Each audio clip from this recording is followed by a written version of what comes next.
Hello guys, আজকে আমি cute রামজির একটা ড্রয়িং করব। তো এই পার্টে আমি আউটলাইন কমপ্লিট করব এবং নেক্সট পার্টে আমি কালারিং করব।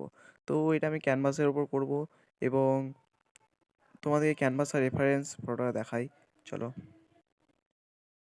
তো ড্রয়িং করার জন্য আমি এই রেফারেন্স ফটোটা বেছে নিয়েছি। তো এই ড্রয়িংটা আমি আজকে করব, আর তার জন্য আমি ইউজ করব 12x16 এটা ক্যানভাস বোর্ড। তো তোমরা দেখতে পাচ্ছ 12x16 এবং 30x40 সেন্টিমিটার, এবং এটা পোলো কোম্পানি ক্যানভাস বোর্ড। এটা আমি ফার্স্ট টাইম ইউজ করছি।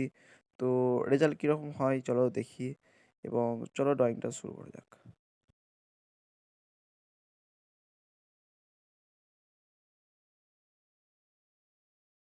তো এটার জন্য আমি গিট ইউজ করব, এবং গিটের ঘরগুলো হচ্ছে 2.3 সেমি করে। আমি এখানে 2.3 সেমি করে গ্যাপ গ্যাপ দিয়ে দাগ টেনে নেবো। এবং তোমরা যদি কোনো কারণে গিট আমি কীভাবে ইউজ করছি সেটা যদি বুঝতে না পারো, তো আমাকে কমেন্ট করে বলো, আমি নেক্সট পার্টে কীভাবে গিট ইউজ করতে হয় একটা ভিডিও পোস্ট করে দেবো।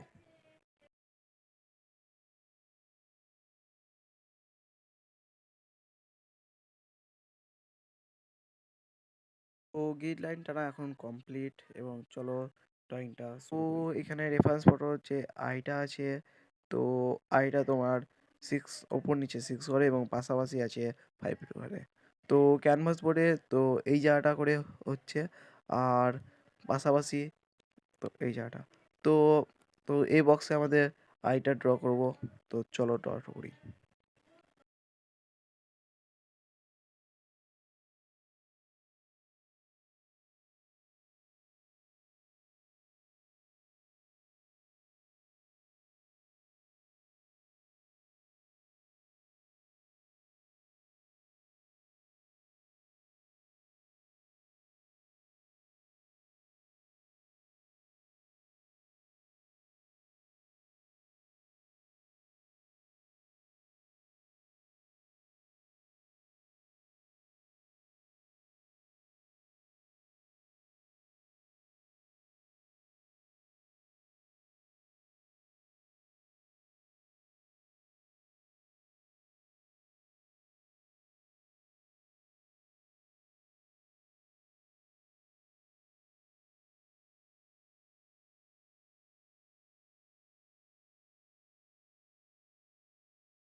তো আউটলাইন আমার কমপ্লিট, এবং ড্রয়িংটা কেমন হয়েছে তোমরা নিচে কমেন্ট করে বলো।